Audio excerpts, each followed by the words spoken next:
తండ్రి అయిన దేవుని పరిశుద్ధ నామమునకు మహిమ కలుగునుగాక. క్రీస్తునందు నా ప్రియమైన శ్రోతలను ప్రభునామమున శుభములను వందనములను తెలియచేస్తూ జీవవాక్కుల కార్యక్రమంలోని దేవుని మాటలను వినుటకై ప్రేమపూర్వకంగా ఆహ్వానించుచున్నాను. గ్రంథములోని ఒక మాట చదువుకొని ప్రార్థనతో ముందుకు వెళ్దాం. రోమీయులకు రాసిన పత్రిక 10వ అధ్యాయము 17వ వచనంలో ఈ మాట రాయబడింది. రోమీయులకు రాసిన పత్రిక 10వ అధ్యాయము 17వ వచనంలో ఈ మాట రాయబడింది. కాగా వినుట వలన విశ్వాసము కలుగును, వినుట క్రీస్తును గూర్చిన మాట వలన కలుగును. కాగా వినుట వలన విశ్వాసము కలుగును, వినుట క్రీస్తును గూర్చిన మాట వలన కలుగును. ప్రార్థన చేద్దాం. ప్రభువైన దేవా, గొప్ప తండ్రి, మా సద్బోధకుడు అయిన యేసు, నీ నామమునకు వేలాది వందనములు, స్తుతులు, స్తోత్రములు నాయన. ప్రభువా, ఇంకొకసారి నీ సన్నిధిలో నిలబడడానికి, నీ మాటలను మా శ్రోతలతో, నీ ప్రియబిడ్డలతో పంచుకోవడానికి దీనుడనైన నాకు ఈ అవకాశం ఇచ్చారు. ఈ తరుణం ఇచ్చి నిలబెట్టినందుకు వందనాలయ్యా. ప్రభువా, జీవవాక్కులు కలిగిన వాడవు నాయన, నీ జీవవాక్కులను వినిపింపచేయి నాయన.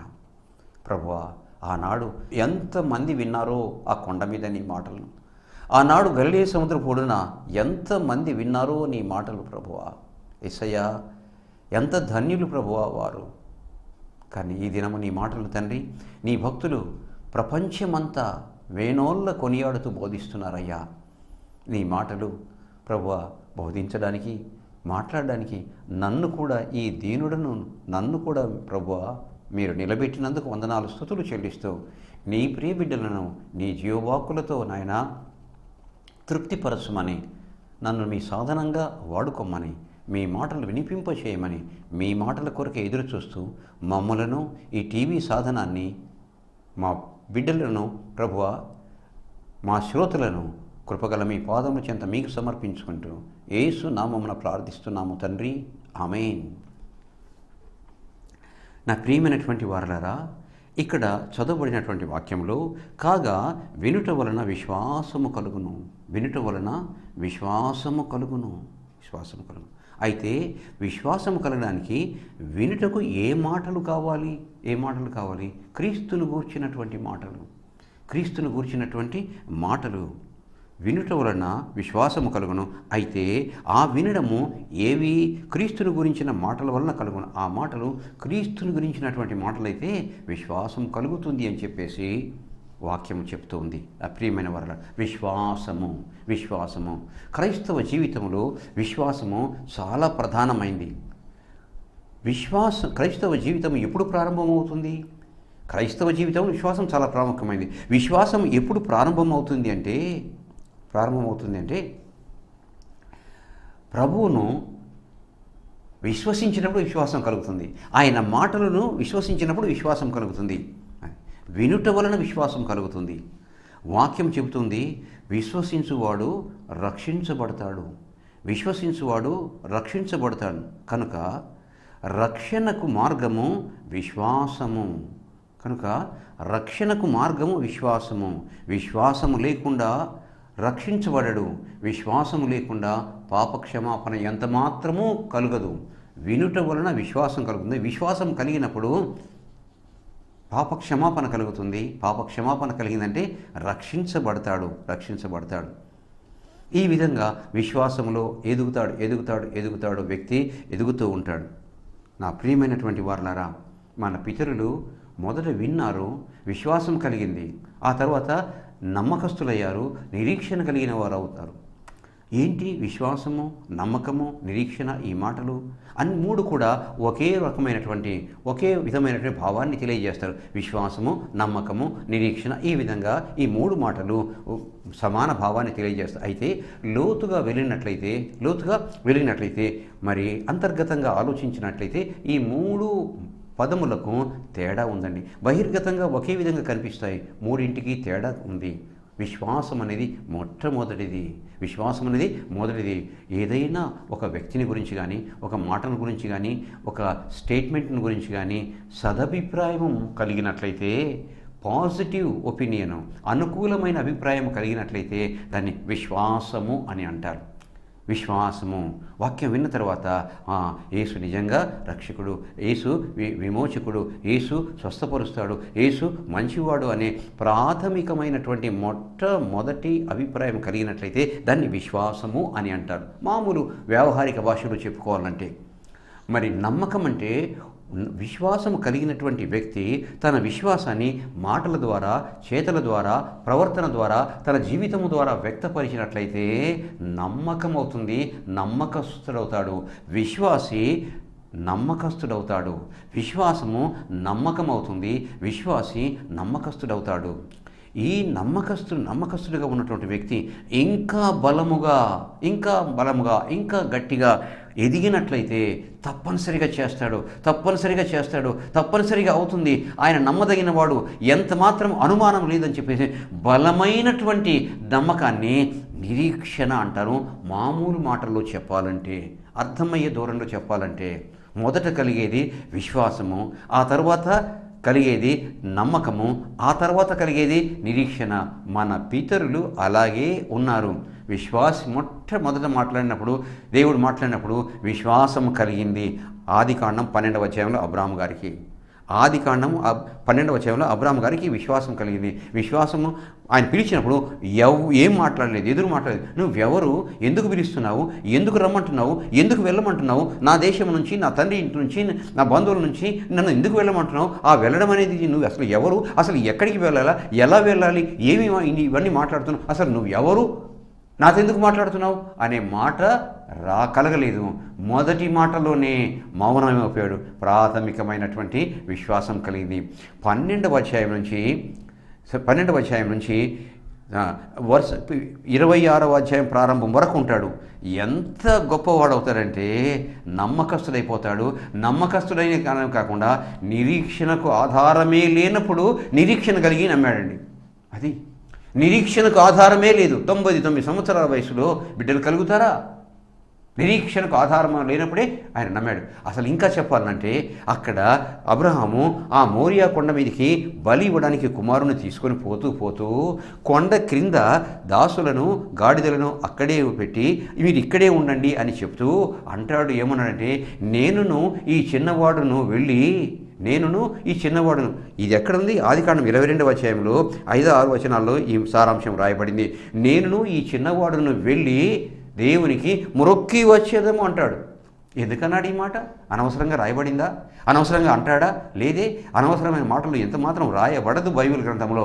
అంటే నేను ఈ చిన్నవాడును వెళ్ళి మొరొక్కి తిరిగి వచ్చేదమంటాడు. బలి ఇవ్వడానికి కదా వెళ్ళేది. మరి బలి ఇవ్వని దేవుడు అడిగాడు కదా. అడిగినప్పుడు బలి ఇవ్వడానికి వెళ్తూ మరలా మొక్కి వచ్చేదేంటి? బలి ఇవ్వడానికి కదా. మాట తప్పుడు స్వభావం ఉందా అబ్రాహాముకి? ఏమైనా అనుకుంటే అనుమానం వస్తుంది. ఎందుకయ్యా అబ్రాహాం ఈ విధంగా మాట్లాడుతున్నావు, ఎంత మాట తప్పుడు వాడివి అనే అభిప్రాయం మనకు కలుగుతుంది. కాదండి, అబ్రహాం మాట తప్పుడు వాడు ఎంత మాత్రమూ కాదు. ఎందుకంటే మొదటి పిలుపులోనే దేవునికి విధేయత చూపించి విశ్వాస అయినటువంటి వ్యక్తి వెనుకకు తిరగలేదు ఎంత మాత్రమో. ఎందుకు ఆ మాట అన్నాడంటే, నేను వెళ్తాను, అక్కడికి బలిపీఠం కడతాను, నా కుమారుని బలి ఇస్తాను, దేవుడు లేపుతాడు, లేపిన తర్వాత నేను నా కుమారుడు మొరొక్కి తిరిగి వచ్చేదమని చెప్పేసి అంటాడు. మరి బలి ఇచ్చాడా? ఇవ్వలేదు. అయితే అక్కడ రాయబడిన మాట 22వ అధ్యాయంలో రాయబడిన మాట ఏంటంటే, ఈ పని నువ్వు చేసినందువలన నువ్వు దేవునికి భయపడువాడు అని తెలియచున్నది అంటాడు. ఏ పని చేశాడు? బలి ఇచ్చాడు. ఎప్పుడు ఇచ్చాడు? ఆయన అడిగినప్పుడే ఇచ్చాడు. హృదయంలో అయిపోయింది, ఇచ్చేశాడు. అందువలన నువ్వు ఈ పని చేసినందువలన దేవుని యందు భయము కలిగిన వాడవని, దేవునికి భయపడు వాడవని తెలియచున్నదని చెప్పేసి దేవుడే స్టేట్మెంట్ ఇస్తాడండి. చూసారా? విశ్వాసము నమ్మకమైన తర్వాత నిరీక్షణ ఎదిగాడండి. కాబట్టి విశ్వాసము, నమ్మకము, నిరీక్షణ 3 కూడా ఒక కోవకు చెందినవి. మొదటి దశలోది విశ్వాసము, 2వ దశలోది నమ్మకము, 3వ దశలోది నిరీక్షణ. విశ్వాస యొక్క ప్రయాణము ఎప్పుడు ప్రారంభమవుతుందంటే విశ్వాసముతో ప్రారంభమవుతుంది. ఒక వ్యక్తి యొక్క విశ్వాస జీవితం ఎప్పుడు ప్రారంభమవుతుంది? దేవుని యొక్క మాటలను, యేసు యొక్క మాటలను విని యేసును విశ్వసించినప్పుడు అతని యొక్క జీవితం ప్రారంభమవుతుంది. ఓ భక్తుడు అంటాడు, విశ్వాసము ప్రారంభమైన మరుక్షణమే చింత అంతమవుతుంది. విశ్వాసము ప్రారంభమైన మరుక్షణంలోనే చింత అంతమైపోతుంది. బాగుంది కదన్నమాట. విశ్వాసము ప్రారంభమైన మరుక్షణమే చింత అంతమైపోతుంది. ఏంటి, ఇంతవరకు అది లేదు, ఇది లేదు, ఇది నాకు కావాలి, ఇది కావాలి, ఈ బాధ ఉంది, ఈ బాకీ ఉంది, ఈ అస్వస్థత ఉంది, అనారోగ్యం ఉంది, ఈ విధంగా నాకు ఉన్నాయని చెప్పేసి చింత చింత చింత. అయితే నా దేవుడున్నాడు, నా ప్రభువు ఉన్నాడు, నా రక్షకుడు ఉన్నాడు, ఆయనే వీటన్నిటిని చూసుకుంటాడని ఎప్పుడు భయభక్తులు కలిగి విశ్వసిస్తాడో అప్పుడే చింత మాయమైపోతుంది, చింత కనుమరుమవుతుంది, చింత అంతమైపోతుంది. చూసారా, విశ్వాసము ప్రారంభమైన మరుక్షణమే చింత అంతమవుతుంది. నా ప్రియమైన వారలరా, ఎందుకంటే నీ సమస్యల సాధనకు, మన సమస్యల సాధనకు ఎవరున్నారు మనకు ఆశ్రయం అంటే మన ప్రభువు ఉన్నాడు ఆశ్రయము, మన ప్రభువు ఉన్నాడు ఆశ్రయము. నా ప్రియమైనటువంటి వారలరా, చింతను తీర్చే ఆయన, బాధను తీర్చే ఆయన, అవసరాలను తీర్చే ఆయన మీద విశ్వాసం ఉంచినప్పుడు అవన్నీ కూడా ఆయనే తీర్చుతాడు, ఆయనే తీర్చివేస్తాడు. విశ్వాసము ప్రారంభమైంది కనుక నా ప్రియమైనటువంటి వారలారా, కాబట్టి విశ్వాసం అంటే ఏంటో తెలుసుకున్నాం, నమ్మకం అంటే ఏంటో తెలుసుకున్నాం, నిరీక్షణ అంటే ఏంటో తెలుసుకున్నాం. మన పితరుల గురించి ఆయన ఎంత విశ్వాసులో అబ్రహాము, ఆ తర్వాత మోషే ఎంత ఎంత నమ్మకస్తులో. మోషేని గురించి అంటాడు, అసలు అబ్రహాము గురించి అంటాడు, అబ్రహామా, నా స్నేహితుడు అబ్రహాము సంతానమా, భూదిగంతముల నుండి దాని కొనల నుండి నేను చేయి పట్టుకొని పిలుచుకుని వాడా. ఎంత గొప్ప విశ్వాసో అబ్రహాము. ఇంత గొప్ప మాటలు యెషయా గ్రంథం 41వ అధ్యాయం రాయబడింది. ఏమంటే, అబ్రహామా, నా స్నేహితుడైన అబ్రహామా, భూదిగంతముల నుండి దాని కొనల నుండి నేను చేయి పట్టుకొని పిలుచుకునే వాడా. అంత మంచి గొప్ప స్టేట్మెంట్ ఇవ్వబడింది అబ్రహాము ఎడల. మోషే దగ్గరికి వచ్చేటప్పుడు అంటాడు, మోషే గురించి ఏమనంటే, భూమి మీద ఉన్న వారందరిలో మిక్కిలి సాత్వికుడు, భూమి మీద ఉన్నటువంటి వారందరిలో మిక్కిలి సాత్వికుడు, నా ఇల్లంతటిలో నమ్మకమైన వాడు, నా ఇల్లంతటిలో నమ్మకమైన వాడు.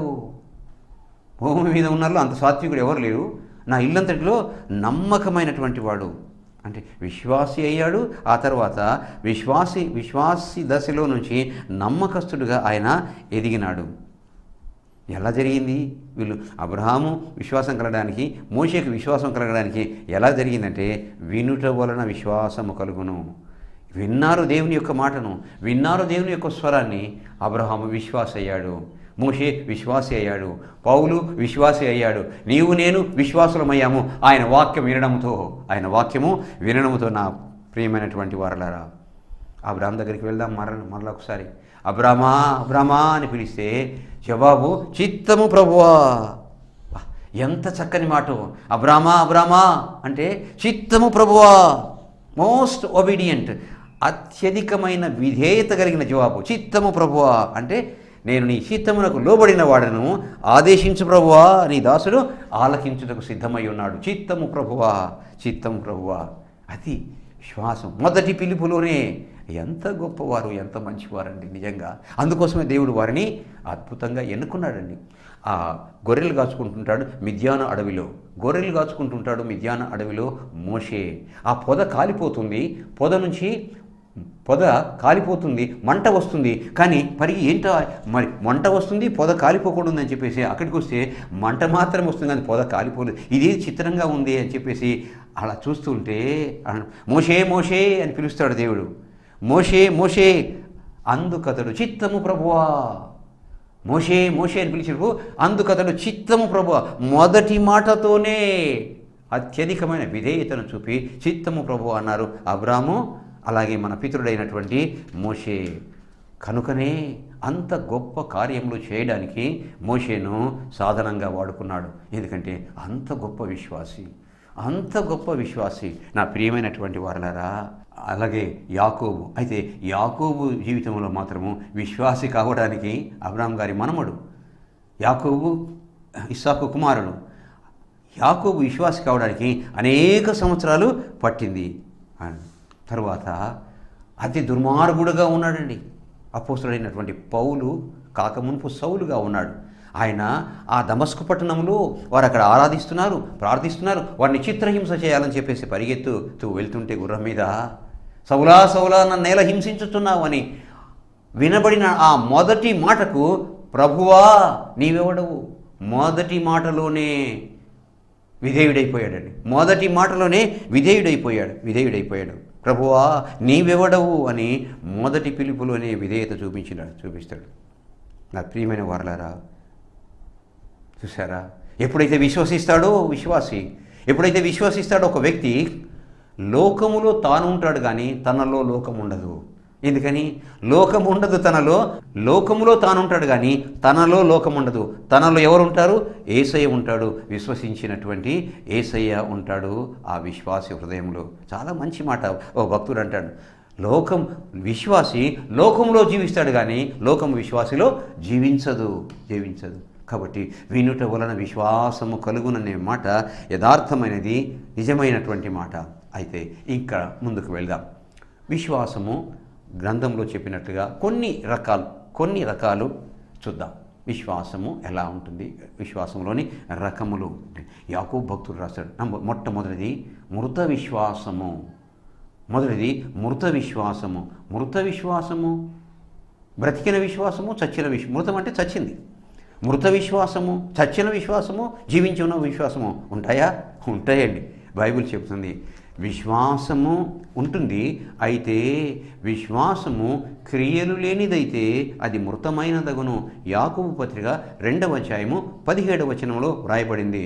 విశ్వాసము క్రియలు లేనిదైతే, విశ్వాసము ఎప్పుడు మృతమవుతుంది? క్రియలు లేనిదైతే మృతమవుతుంది. విశ్వాసము మృతమైనది అవుతుంది ఎప్పుడంటే క్రియలు లేనిది. విశ్వాసము క్రియలు లేనిదైతే అది ఒంటిగా ఉండి మృతమైనదగును. విశ్వాసము నమ్మకంగా ఎదగాలి. ఎప్పుడు ఎదుగుతుంది?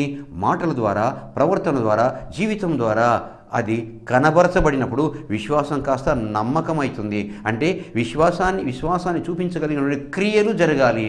క్రియలు జరిగినప్పుడు అది జీవము గల విశ్వాసం అవుతుంది.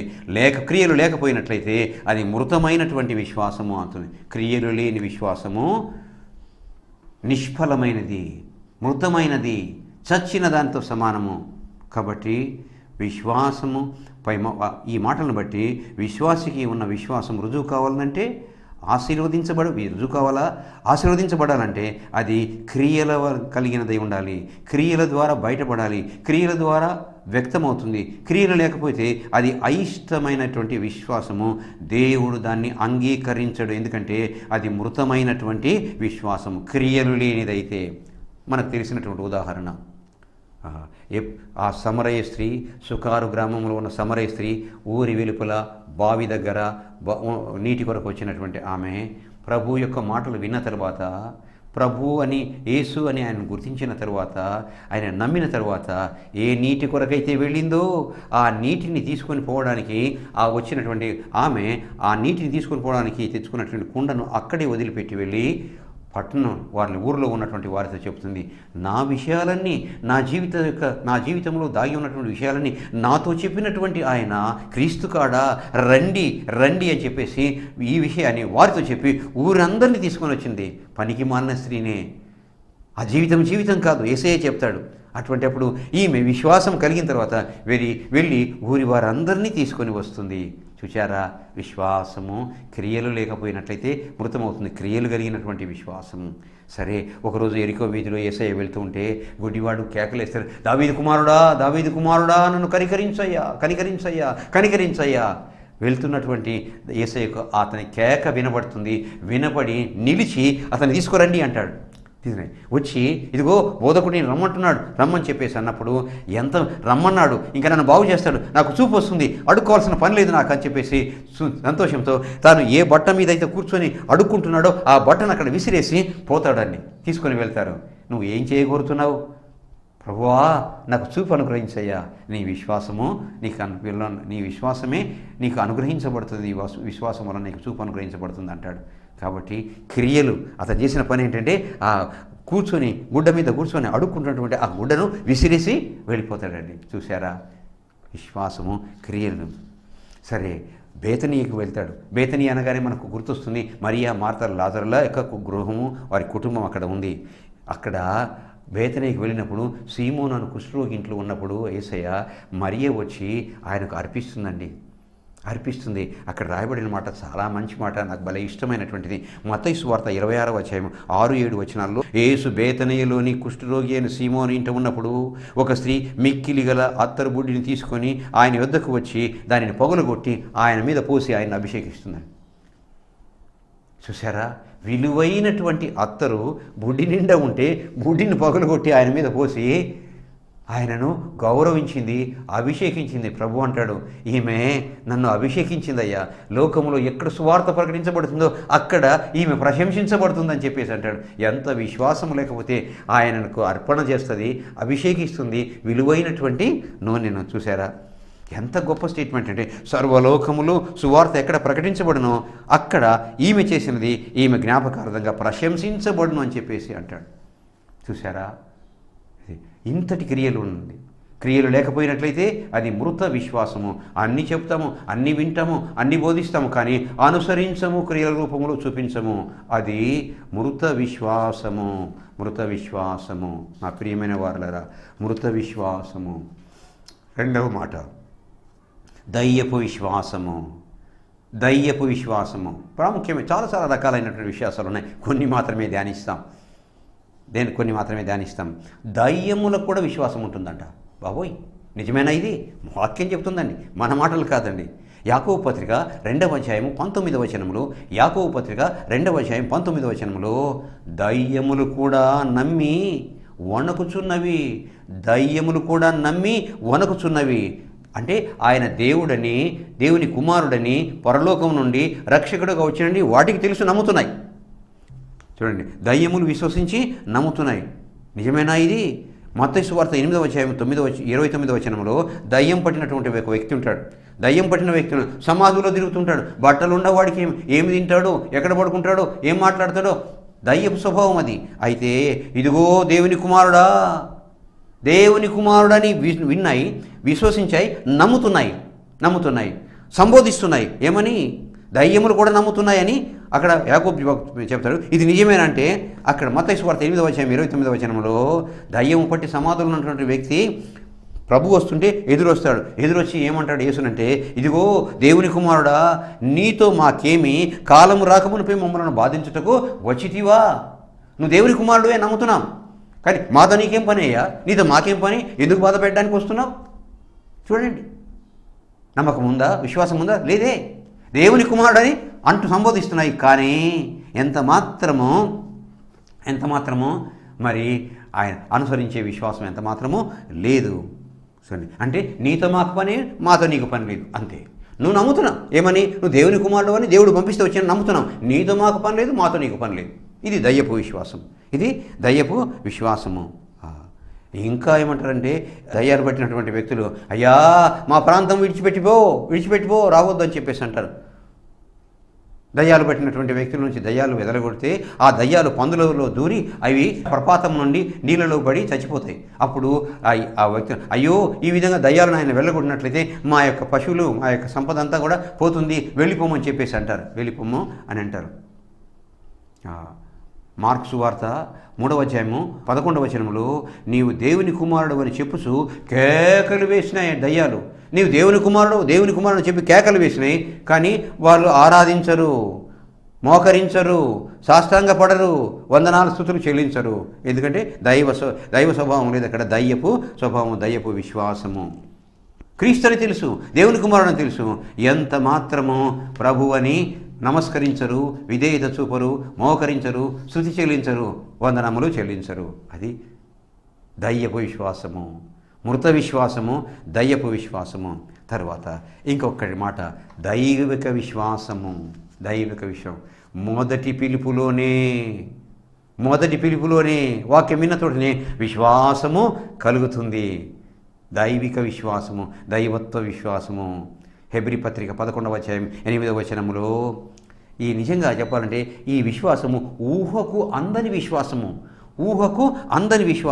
అబ్రహాము పిలువబడినప్పుడు, హెబ్రీ పత్రిక 11వ అధ్యాయము 8వ వచనంలో, అబ్రహాము పిలువబడినప్పుడు విశ్వాసమును బట్టి ఆ పిలుపుకు లోబడి తాను స్వాస్థ్యముగా పొందనైనటువంటి ప్రదేశమునకు బయలువెళ్ళెను. మొదటి పిలుపులోనే నన్ను పిలుస్తున్నాడు ఆయన, నేను వెళ్ళాలి, ఆయన ఇస్తానన్నటువంటి ఆ దేశాన్ని, ఆ ప్రదేశాన్ని స్వాస్థ్యంగా నేను పొందుతానని చెప్పేసి నమ్మకంతో బయలుదేరుతాడు, విశ్వాసంతో బయలుదేరుతాడండి. అది దైవిక విశ్వాసము.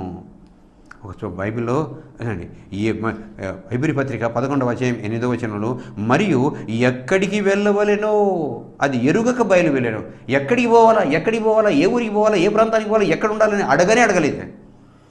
ఇంకా ఒక భక్తుడు రాస్తాడు, ఏమంటాడంటే ఆయన ఎక్కడికి వెళ్ళవలెనో తెలియదు, కానీ ఎవరితో వెళుతున్నాడో ఆయన ఎరుగును. ఎక్కడికి వెళ్ళాలనో తెలియదు, కానీ ఎవరితో వెళుతున్నాడో ఆయనకు తెలుసు. దాన్ని దైవిక విశ్వాసము అంటారు. నంబర్ 1 వ్యక్తిగా చెప్పుకోగలిగినటువంటి విశ్వాసం ఎవరంటే మన పితామహుడైనటువంటి అబ్రహాము. ఎందుకయ్యా చెట్టు కింద, గుడారములో, డేరా కింద నివసిస్తున్నావే, ఇంత ఆస్తిని, ఇంత అంతఃపురాన్ని వదిలిపెట్టేసి, బంధువులను, ఆత్మీయులను, తల్లిదండ్రులను అందరిని వదిలిపెట్టేసి వస్తున్నావే, ఎందుకు అని ప్రశ్న మనం వేస్తే దానికి సమాధానం ఏం చెప్తాడు? ఏమై ఉంటుంది ఆయన సమాధానం అంటే, బైబిల్ గ్రంథం ఏం చెప్తుందంటే, ఈ గుడారంలో, ఈ చెట్టు కింద, ఈ డేరాలో ఉంటున్నావే, ఎన్ని సంవత్సరాలు ఇలా ఉంటావు అని అడిగితే ఆయన ఆ జవాబు బైబిల్ గ్రంథం ఏం చెప్తుందంటే, దేవుడే దేనికి శిల్పి నిర్మాణకుడై ఉన్నాడు, పునాదులు గల పట్టణం కొరకు ఆయన ఈ లోకములో ఉన్న దాని కొరకే కాకుండా పరలోకములో ఉన్న దాని కొరకు ఆయన ఎదురు చూశాడంట. దేవుడే దేనికి శిల్పి నిర్మాణకుడై ఉన్నాడు, పునాదులు కలిగిన ఆ పట్టణం కొరకు ఎదురు చూచాను. చూశారా? ఎంత విశ్వాసము నిజంగా. అంతేకాకుండా హెబ్రీ పత్రిక 11వ అధ్యాయం 12వ వచనంలో, మృతతుల్యమైనదిగా ఉన్నది తన శరీరం. మృతతుల్యమైనటువంటి అంటే చనిపోవడానికి సమానమైనటువంటి మృతమైనటువంటి శరీరంగా ఉంటే ఆ సమయంలో కూడా బిడ్డలను దేవుడు ఇస్తాడనే విశ్వాసము కలిగి విశ్వాసముతో ఉన్నాడంట అబ్రహాము. చూశారా? ఎంత విశ్వాసము. మీరును చూడండి, మీరు ఇక్కడే ఉండండి, నేనును ఈ చిన్నవాడుని వెళ్ళి ఆయనకు మొక్కి వచ్చేదామంటాడు. ఆ మోరియా కొండ మీదకి వెళ్ళి బలి ఇవ్వడానికి వెళ్తూ ఎంత విశ్వాసం ఉంది. యోబు అంటాడు, ఏమనంటే యోబు గ్రంథం 19వ అధ్యాయం 25వ వచనంలో, అయితే నా విమోచకుడు సజీవుడు, తరువాత ఆయన భూమి మీద నిలుసునని నేను ఎరుగుదును. ఈలాగున నా చర్మము చీకిపోయిన తరువాత నా శరీరముతో నేను దేవుని చూచేదను, నా మట్టుకు నేనే చూచేదను, ఎవరునూ కాదు, నేనే కన్నులారా చూచేదను. ఎంత విశ్వాసం నిజంగా, ఎంత విశ్వాసము. చూసారా? అది దైవిక విశ్వాసము, దైవత్వ విశ్వాసము. నా ప్రియమైన వారలారా, శతాధిపతి వచ్చి, అయ్యా నా దాసుడు బాగలేడు, వచ్చి స్వస్థపరచమంటే ఏమన్నాడు? నేను వస్తాను పదా అంటాడు యేసు. అయ్యా నువ్వు రానక్కర్లేదయ్యా, నువ్వు మాట అంటే చాలయ్యా. మాట అంటే ఎంత విశ్వాసం. ఇంతటి విశ్వాసం కలిగిన వారిని నేను చూడగలనా అని చెప్పేసి అంటాడు. అయ్యో, ఎదురుగా వెళ్ళలేదు ప్రభు దగ్గరికి, మన జనం ఎక్కువ ఉన్నారు, ఎదురుగా వెళ్ళలేదు, నిలబడే ధైర్యం లేదు. అయితే 12 సంవత్సరాల నుంచి రక్తస్రావం కలిగినటువంటి వ్యక్తి విశ్వాసం ఎంతదంటే, ఆయన వెనక నుంచి వెళ్ళి ఆ వస్త్రపు చెంగును పట్టుకుంటే చాలు అని చెప్పేసి వచ్చి పట్టుకుంటుందండి. ఎంత విశ్వాసము, దైవిక విశ్వాసం. నా ప్రియమైన వారలారా, చూసారా? మృత విశ్వాసము, దయ్యపు విశ్వాసము, దైవిక విశ్వాసము. చూసారా? అలాంటి విశ్వాసాన్ని కలిగి ఉండడానికి కోరుకుందాం, ప్రయత్నం చేద్దాం, ప్రార్థన చేద్దాం. ప్రభువా, మా దేవా, గొప్ప తండ్రి, పరలోకపు దేవా, వందనాలు, స్తుతులయ్యా. మంచి మాటలు గ్రంథములో మా కొరకు రాయించావు. ఆత్మదేవా, నీకు స్తుతులు చెల్లిస్తున్నాము ప్రభువా. మా ప్రభువా, మంచి విశ్వాసం ఎలా ఉండాలి మా పితరులను చూపించావయ్యా. అబ్రామును, మోషేను, పౌలును ప్రభువా, ఇంకా శతాధిపతిని ప్రభువా. ఆయన లోకము పనికి మాలిన వారిని త్రోసివేసినటువంటి వారి ఎడల కూడా వారిలో ఉన్న విశ్వాసాన్ని కూడా మాకు చూపించావు గ్రంథంలో నాయన. వందనాలు, స్తుతులయ్యా. అటువంటి దైవిక విశ్వాసాన్ని, దైవత్వ విశ్వాసాన్ని మేము మా శ్రోతలు కలిగి ఉండి జీవించుటకు సహాయం చేయ నాయన, సహాయం చేయమని మా ప్రభువా, మా దేవా, విన్నటువంటి వారి హృదయాలలో ఈ మాటలు విశ్వాసమును కలిగించున్నట్లు తండ్రి నీ ఆత్మకార్యము మా శ్రోతలలో జరిగించుమని దీనుడనై నన్ను మీరు వాడుకున్నందుకు మీ పాదములకు వేలాది వందనములు, స్తుతులు, స్తోత్రములు చెల్లిస్తూ యేసు నామమున వేడుకుంటున్నాము తండ్రి. ఆమేన్, ఆమేన్, ఆమేన్. తండ్రి, కుమార, పరిశుద్ధాత్మ త్రియేకదేవుని దీవెనలు మాకు మా శ్రోతలకు అనుగ్రహించబడునుగాక. ఆమేన్.